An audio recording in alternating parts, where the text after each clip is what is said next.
Hey, I'm Nate. And I'm Skye. Welcome to Say It Real, the podcast that helps you speak real English with confidence. We kick things off with good vibes and real talk. So grab your headphones and let's get started. Welcome back to Say It Real, the podcast where we make learning English, well, real. I'm Nate. And I'm Skye. And today, oh boy, do we have a topic that I think almost everyone listening can relate to. Absolutely, Skye. Have you ever, been speaking English, felt pretty good about what you were saying, and then suddenly everyone around you just bursts out laughing, and you're sitting there like, what? What did I say? Why are they laughing? Oh, it's the worst feeling, isn't it? That mix of confusion and just a little bit of embarrassment. Because often it's not even about the grammar, is it? It's about how you said something. Exactly. Pronunciation mistakes can totally change what you mean. Sometimes they make you say something funny, which is okay, but sometimes they can actually make you say something a little bit rude, and you had no idea. Yeah, it's those tiny little sounds that, if you get them wrong, can lead to some pretty big misunderstandings. And if you're a Spanish speaker learning English, this episode is absolutely for you. That's right, because today we're going to dive into 10 common words that Spanish speakers often, kind of mispronounce. These aren't huge, complex grammar issues. They're those tiny, subtle mistakes that can just create these wild situations. Our goal by the end of this episode is for you to know exactly how to say these words correctly. We want you to avoid those tricky traps and, more importantly, to speak with so much more confidence. So get ready to laugh with us, learn some really useful tips, and honestly just boost your English pronunciation. Let's jump right in.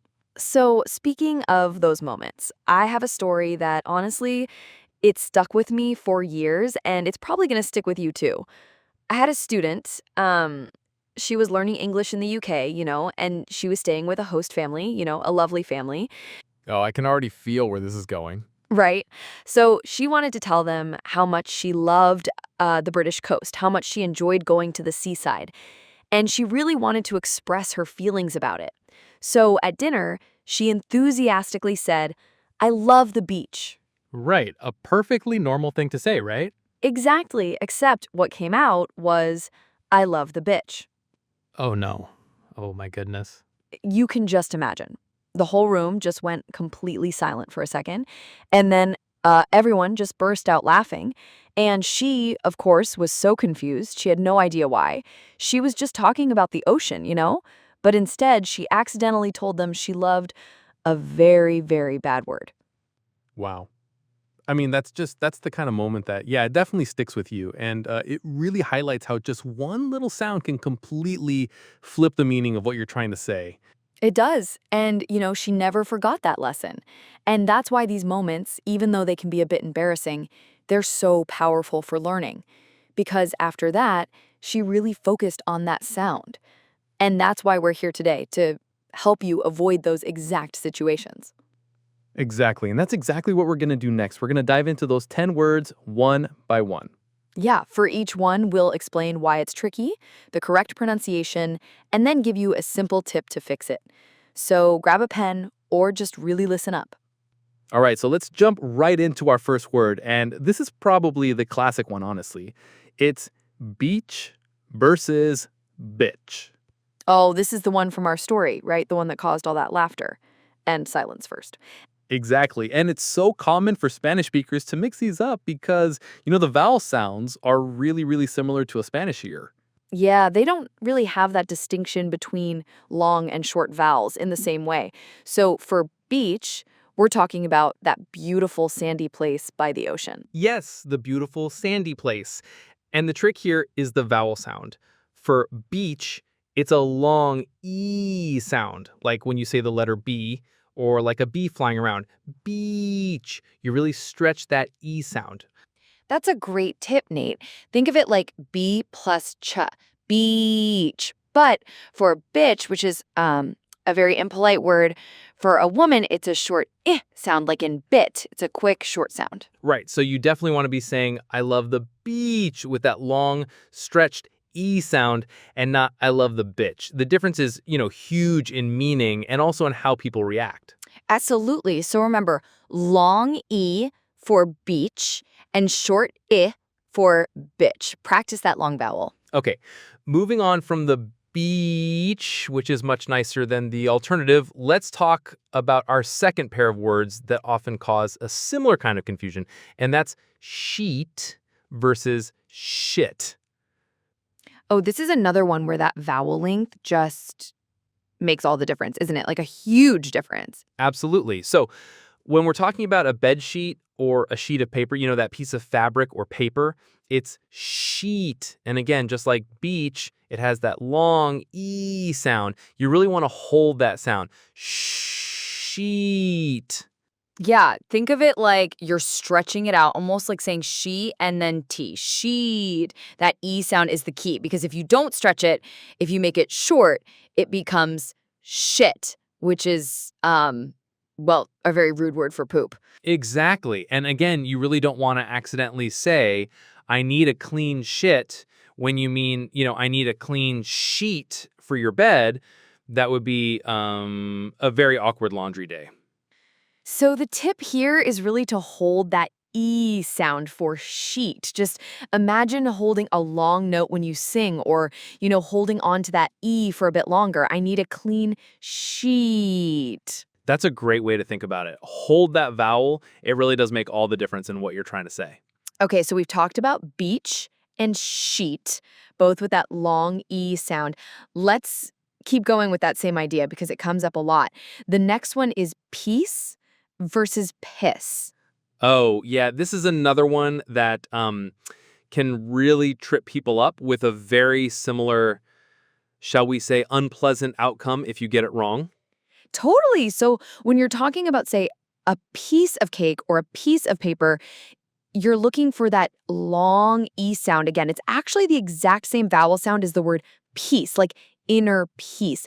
Peace. That's such a good tip, Skye, because if you can remember that piece of cake sounds just like peace, it really helps lock it in. It's that stretched out E sound, peace. Exactly. But if you shorten that vowel, if you say piss, you're referring to, urine or an act of urinating, which is obviously not what you want to ask for when someone offers you dessert. Right. You definitely don't want to say, could I have a piece of cake when you're at a birthday party? You want a piece of cake, that long, beautiful E sound. So the tip is remember, peace is like peace. Just stretch that vowel, be deliberate with it, and you'll be asking for the right kind of cake or, piece of anything. Okay, moving on from delicious cake, let's talk about a word that can also cause a lot of embarrassment if you're not careful with the vowel sound, and that's the word focus. Oh, this is a big one. I hear this mispronounced so often, and it can really change the meaning into something very offensive, actually. It really can. So, a lot of learners, especially Spanish speakers, tend to shorten that O sound in focus. So, instead of focus, it comes out as a fuck us, which is, a very strong, rude curse word combined with us, not what you want to say. Definitely not. The key here is to really make that O sound long and clear, almost like the O in the word go or no. It's that diphthong, that long O sound. Focus.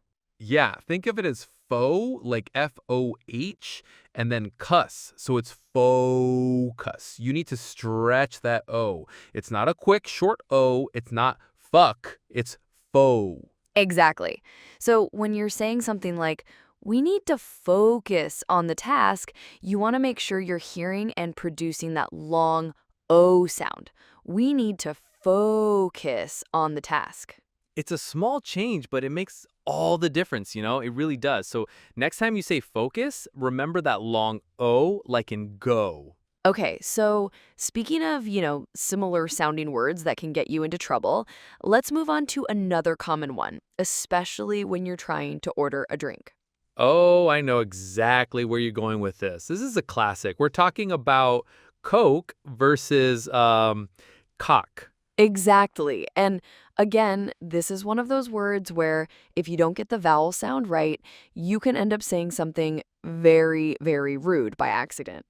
For Coke, like the soda, a lot of Spanish speakers, they might shorten that vowel sound, and it can sound like that very offensive word, cock, which is, not what you want to ask for in a restaurant. Definitely not. The trick here is that O diphthong sound in Coke. It's not just a short O, it's more like Coke. Like you're really stretching it out, almost like saying cool, but with a K sound at the end.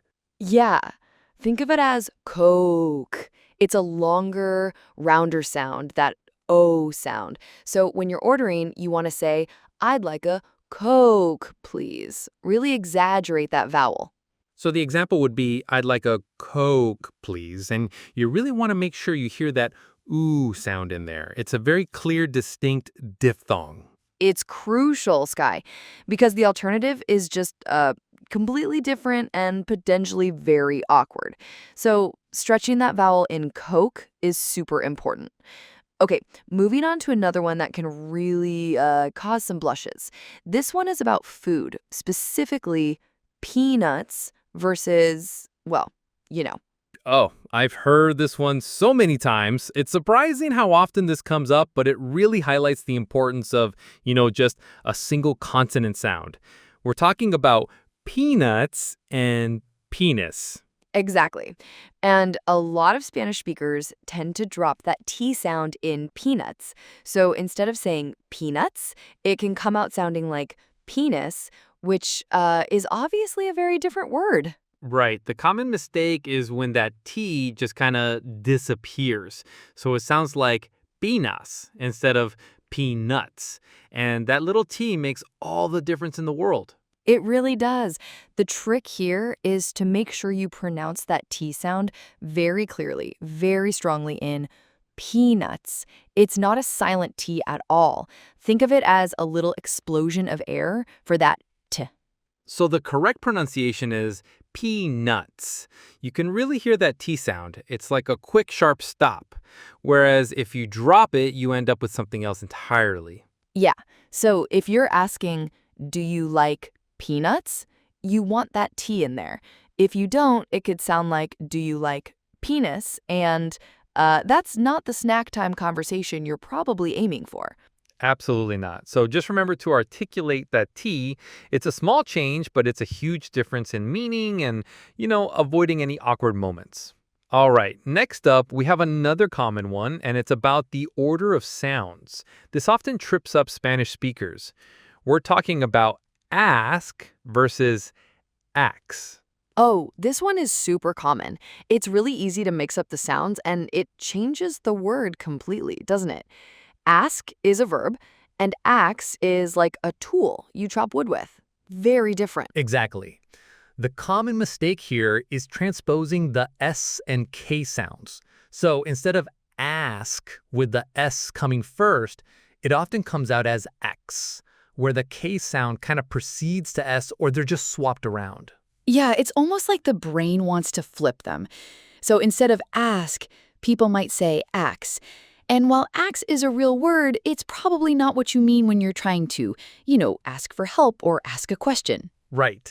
The key to getting ask right is to ensure that S sound comes clearly before the K sound. It's a subtle but crucial difference. Think of it as ask, not s. So a simple tip for this one is just to really focus on that S sound happening first. Like, try to hold it slightly before you transition to the K. So if you say, can I ask a question? You're making sure that S is definitely there before the K. Yeah. You want to be able to say, please ask me a question. You definitely don't want to say, please ask me a question. Unless, of course, you're in a very specific historical situation with a lumberjack, which, is probably not daily conversation. Probably not. So just remember, keep that S before the K and ask, and you'll be perfectly clear. Okay, moving on to word number 8. This one is another one where a small pronunciation error can lead to a really, really offensive word. We're talking about can't versus cunt. Oh, this is a big one. I mean, can't is super common in everyday English, right? We use it all the time to say we're unable to do something, but if you get the vowel sound wrong and maybe drop the T, you're in trouble. Absolutely. The mistake often comes down to two things for Spanish speakers: the vowel sound and sometimes omitting that final T sound. So instead of can't with that clear ass sound, or sometimes a longer aw sound in UK English, it can accidentally sound like cunt. Yeah, that and can't is either like the and cat for American English or that more open ah sound, kind of like car but shorter for British English. But the mistake often leans toward an sound that's, not quite right for can't. Right. And crucially, that final T in can't needs to be pronounced. It might be a quick clip sound, but it's there. If you say can't, but you don't really finish that T sound, it can blur into the other word. So the tip here is to really focus on that vowel sound. Make sure it's clear, whether it's the American ah sound like hand or the British ah sound like park. And definitely pronounce that T at the end. It helps distinguish it completely. For example, you want to say, I can't do it. Maybe it's too difficult or you're busy. I can't do it.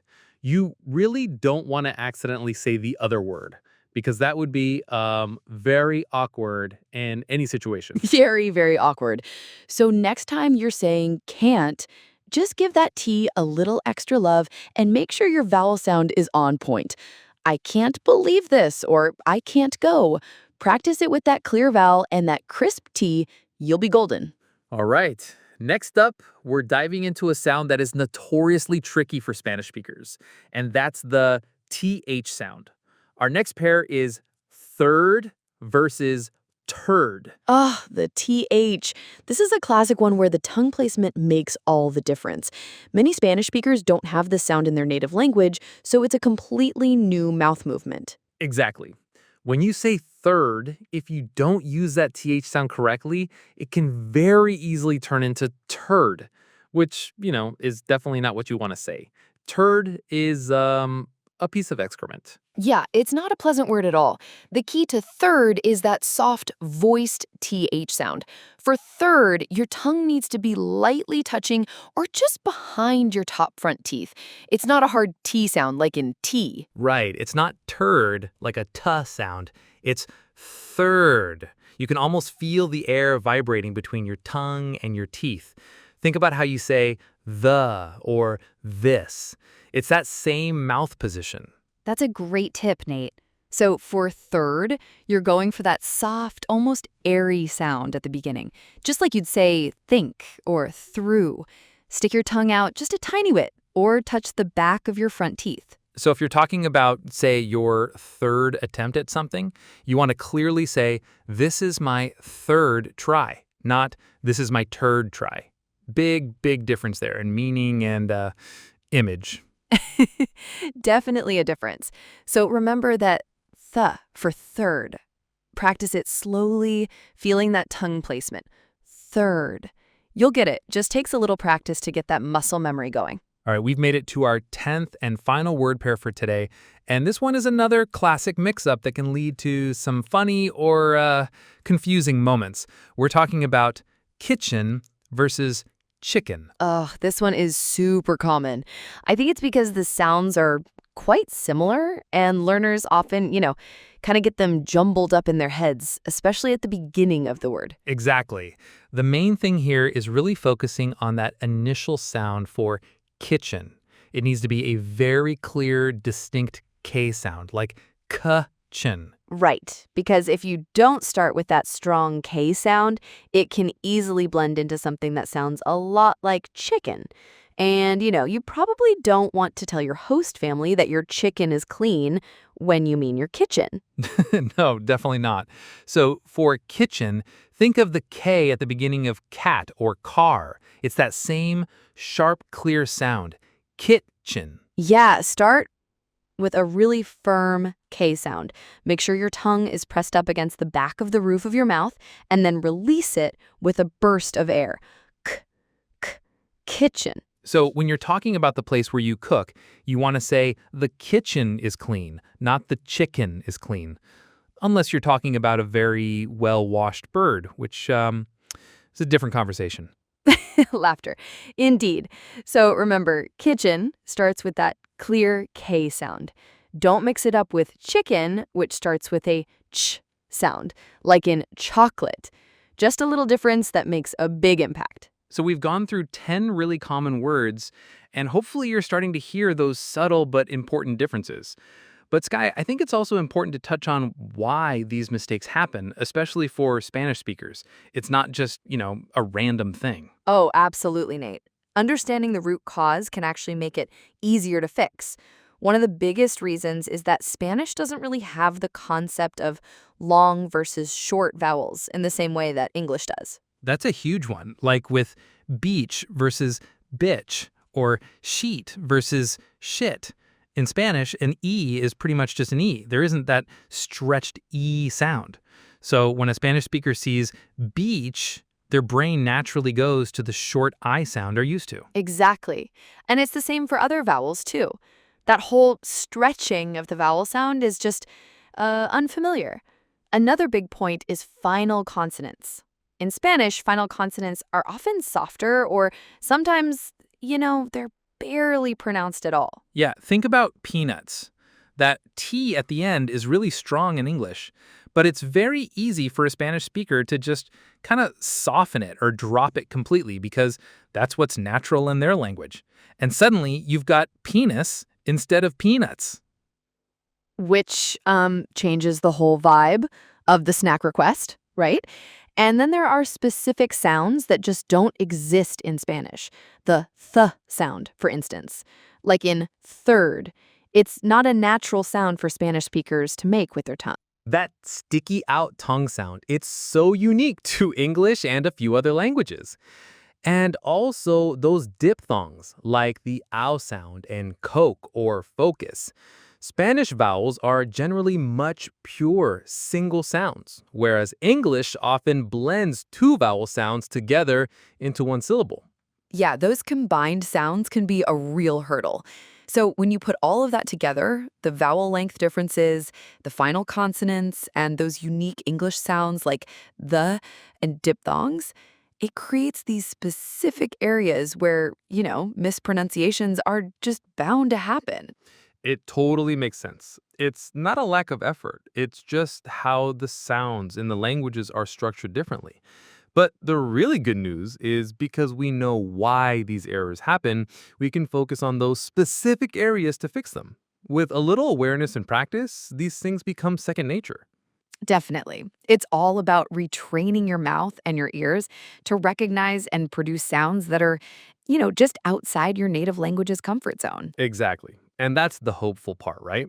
It's not about being bad at English. It's just about, these specific muscle movements in your mouth and ear training. So let's talk about some really practical tips that our listeners can use right now to start fixing these. Oh, I have so many, Nate. My number one tip, the absolute foundational one, is to listen carefully to native speakers. And I mean really listen. Don't just hear the words. Try to hear how they're making the sounds. Pay attention to their mouth movements, the length of the vowels, the sharpness of the consonants. Yeah, it's like becoming a sound detective, isn't it? Not just listening for meaning, but listening for the music of the language. And building on that, my next tip would be to record yourself. Oh, that's a good one. It feels awkward at first, I know, but it's so helpful. It totally is. You say a sentence, you record it, and then you compare it to a native speaker saying the same sentence. You'll hear the differences immediately, and that's where the real learning happens. You can't fix what you can't hear. Right. Your brain kind of fills in the gaps with what it thinks you said, but the recording doesn't lie. And another tip I always give is to exaggerate the sounds when you're practicing. Oh, I love that one. Like, really overdo it. Yes, especially with those tricky vowel lengths. When you're practicing beach, stretch that E sound way more than you think you need to. Or with focus, make that O sound super long, like focus. It helps your mouth muscles get used to the new movement, and then you can dial it back later. It's like a workout for your mouth. And, consistency is key. So I'd say practice daily, even if it's just for minutes. Use real life sentences, the kind of things you'd actually say. Don't just say the word in isolation. Put it in a context. Absolutely. That really solidifies it. And finally, and I think this is the most important one emotionally, is to have fun with your mistakes. Embrace them. Oh, yes, that student story at the beginning, she learned from that in such a powerful way. Exactly. Mistakes are part of the journey. They're funny, they're memorable, and they actually help you remember the correct way even better. Don't be afraid to sound silly sometimes. That means you're trying, and that's what truly matters for confidence and fluency. Okay, so now that we've talked about these incredible tips, let's put them into practice right now. This is the Say It Real repetition segment. Yes, this is where you actually get to try out those stretched vowels and clear consonants. So get ready to repeat after us. Really stretch and exaggerate those sounds, okay? It might feel a little silly, but that's how your mouth muscles learn. Exactly. We'll say the sentence, and then you say it right after us. Ready? First one.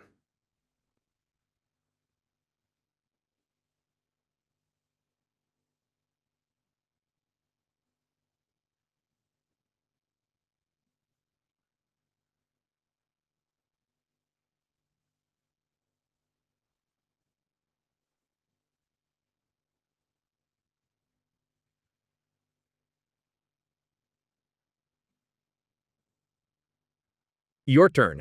I love the beach. Really long E. Perfect. Next up. I need a clean sheet. Now you. I need a clean sheet. Get that long E again. Good job. How about this one? Give me a piece of cake. Okay, your turn. Think piece. Give me a piece of cake. You're doing great. Next one, remember the long O. Let's focus on the goal. Your turn. Let's focus on the goal. Long O. Excellent. And for our favorite fizzy drink, I'd like a Coke, please. now you with the O sound. I'd like a Coke, please. All right, don't forget that T sound here. Do you like peanuts? Your turn. Clear T. Do you like peanuts? Nice one. This next one is about keeping those sounds in order. Ask me a question. Repeat. Ask me a question. Keep that S before the K. You're nailing it. Next. I can't believe it. Your turn. Make sure you get that T at the end. I can't believe it. Almost there. Remember that th sound. Tongue out a little. This is the third time. Your turn. This is the third time. Really feel that th. And the final one, our last word pair for today. Clear K. The kitchen is next to the living room. Now you. The kitchen is next to the living room. Fantastic. Just by going through that, I can feel the difference in my mouth. It's like stretching muscles you didn't even know you had. Exactly. And doing that regularly, even just a few minutes a day, will make a huge difference in your confidence and how naturally those words come out. All right, so you've been practicing, you've been stretching those sounds, which is awesome. Now let's see how well you were listening and, if you caught all those key differences. It's time for our quick true or false challenge. We're going to give you a statement, and you tell us if it's true or false. Ready? First one. Sheet and shit have the same vowel sound. True or false? What do you think? That is false. Remember, sheet has that long E sound, and shit has a short I. Totally different vowel sounds. Okay, next up. Dropping the T in peanuts makes it sound like penis. True or false? This one was a big one for some people. That is true. That little T makes all the difference, doesn't it? Definitely. Here's number 3. Focus must have a long O to avoid saying the F word. True or false? Think about that focus sound. That is true. That long O is key there to avoid any awkward moments. Got it. How about this one? Third and turd are pronounced the same. True or false? This one tested your tongue placement. That is false. Third has that TH sound, while turd does not. Big difference. And for our last one, pronouncing th correctly avoids calling someone, well, that bad word. True or false? That is true. Getting that TH sound right is super important, especially for words like third. Great job, everyone. How'd you do? Definitely. Here's number 3. Focus must have a long O to avoid saying the F word. True or false? Think about that focus sound. That is true. That long O is key there to avoid any awkward moments. Got it. How about this one?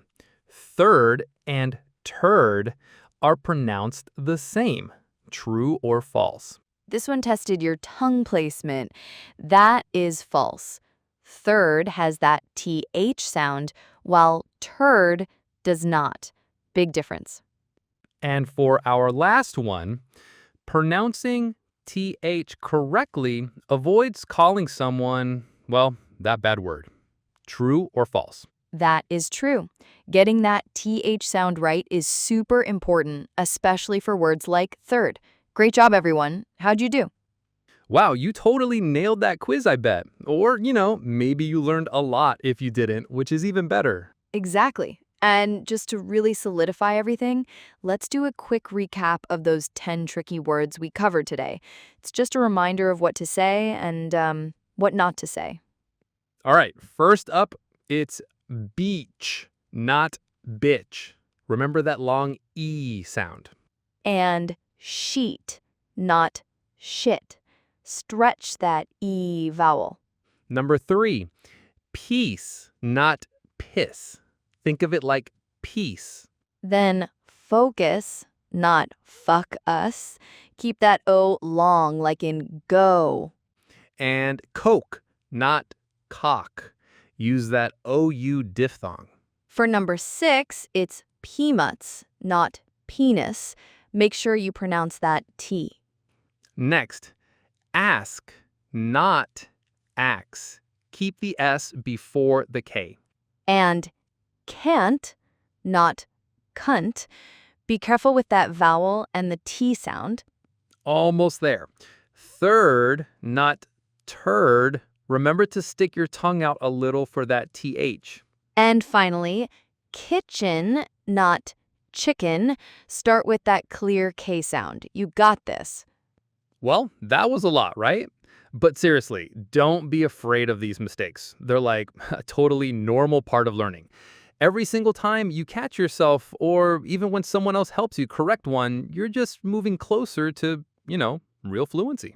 Absolutely. And that's what Say It Real is all about. It's about practicing these words, maybe even laughing a bit at your own mistakes, and just keep on speaking. That's the main thing. Yeah, keep practicing, keep it fun, and keep saying it right. Your fluency journey truly continues like every single day. So if you loved this episode, please subscribe to Say It Real. It really helps us out. And we'd absolutely love to hear from you. Leave us a comment. Tell us if these tips helped you. Oh, and if there are other words you find tricky or specific topics you'd love for us to cover in future episodes, definitely let us know in the comments too. We're here to help. Because remember, true fluency starts with real conversations. So keep practicing, keep it fun, and keep saying it right. We'll catch you next time on Say It Real.